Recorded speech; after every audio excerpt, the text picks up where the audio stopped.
Hello, good morning, welcome back to my channel কুজ ব্লগে। আশা করি তোমরা সবাই ভালো আছো আর আমরাও ভালো আছি। এখন বাজে সকাল 6:15। কুহু এখন যেই থেকে স্কুল যাওয়া শুরু করেছে আমি অ্যালার্ম দিয়ে শুই 6:15-র সময়। আমি উঠে আগে নিজে ফ্রেশ হয়ে নেবো, তারপর কুহুকে তুলবো। আমি উঠে পড়েছি, এই যে কুহু এখনও ঘুমাচ্ছে, তো চলো গিয়ে আমি আগে ব্রাশ ট্রাশ করে নিই, ওর খাবার রেডি করি, তারপর ওকে তুলে ব্রাশ করিয়ে খাইয়ে তারপর স্কুলে পাঠাবো। তো এই যে সকালবেলার ওয়েদারটা হচ্ছে এরকম, জানলাগুলো খুলে দিলাম যাতে ঠান্ডা বাতাসটা ঘরে ঢোকে, ফ্রেশ হাওয়াটা। আমি মাঝে মাঝে ছাদে গিয়ে ব্রাশ করি, এই সকালবেলার হাওয়াটা খুব ভালো লাগে সেই কারণে। আর এদিকে আমি দুধ অর্ডার দিয়েছিলাম ফ্লিপকার্ট মিনিটস থেকে, তো সেটা চলে এসেছে। তো চলো নিয়ে যাই। আজকে কুহা দুধ বিস্কুট খেয়ে যেতে পারবে না, কারণ হাতে সময় নেই, ওকে জল বিস্কুট খাইয়ে পাঠিয়ে দেবো। স্কুল থেকে এসে ও দুধ কর্নফ্লেক্স খাবে। তো চলো দুধগুলোকে বের করে ফ্রিজে রাখি, যখন মা জাল দেবে তখন যটা দরকার প্যাকেট বের করে নেবে।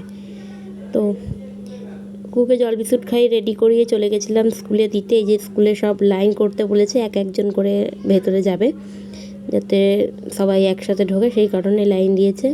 তো চলো ওকে স্কুল দিয়ে ছাড়ার পর আমি চলে যাচ্ছিলাম বাড়ি। তো কালকে কিছু একটা পুজো ছিল, তার জন্য আলতা পরেছিলাম, কিন্তু সেটা আমার এখন মনে নেই কিসের জন্য, কী পুজো ছিল। ওকে স্কুল থেকে দিয়ে এসে এবার এখানে চলে এসেছি আমার ঘরের বিছানা করতে। বিছানা করে নিয়ে মা ওইদিকে চা করছে, চা খাবো, তারপর টুকটাক কাজ করে আবার ওকে আনতে যাওয়ার সময় হয়ে যাবে তখন। তো এদিকে বাবা আর রাজা দুজনেই মাছ নিয়ে চলে এসেছে। রাজা নিয়ে এসেছে ভোলা মাছ, কাটাপোনা মাছ আর চিংড়ি মাছ, আর বাবা নিয়ে এসেছে আবার কাটাপোনা মাছ, মাছের ডিম আর মাছের তেল।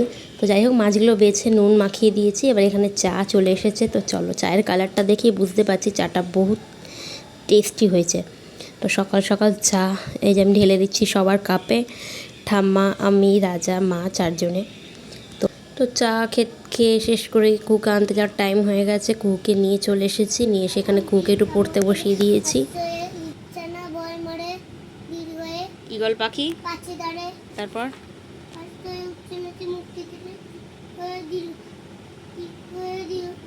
দীর্ঘটি,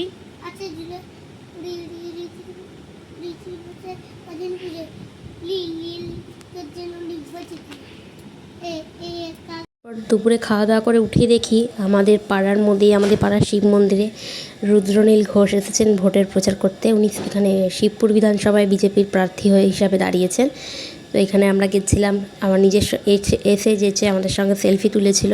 আমি তো প্রথমে লজ্জা পাচ্ছিলাম যে নাইটি পরে সেলফি তুলবো না, যখন দেখলাম উনি নিজে এগিয়ে এসেছেন তখন একটা সেলফি টুক করে তুলে নিয়েছি, অ্যাড করে দিলাম। তো এখন হচ্ছে বিকেলবেলা চলে এসেছি সব বাচ্চাগুলোকে নিয়ে ছাদে, কারণ ঘরে প্রচুর গরম। এখন আর ওদের পার্কে নিয়ে যাওয়ার সময় পাই না, যেহেতু একটু সময় পাই তাই ওদের ঘরে সন্ধ্যাবেলা ঝাড় ফাড় দিয়ে ছাদে চলে আসি। আর পার্কে এখন প্রচুর ভিড় হয়, দুজনকে টেনে টেনে নিয়ে যাওয়া, দুজনকে দেখার অতটা সময় হয় না, তাই একবারে ছাদে চলে আসি। দেখো এখানে আকাশের চাঁদও উঠে গেছে।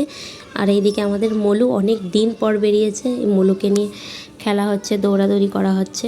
এটা হচ্ছে পাহাড়ি খরগোশ। পাহাড়ি খরগোশের মতো কালার, অ্যাকচুয়ালি আমাদের ঘরে যে গুল্লু ছিল তারই ছেলে এটা। তো এই যে দুরকম কালার, চকলেট কালার আর সাদা কালারের উপর। আর আজকে না মায়ের আসার কথা আছে, মা দুষ্টু আসবে, ওর ফোন করেছিলাম, বেরিয়ে পড়েছে, তো কিছুক্ষণের মধ্যে চলে আসবে।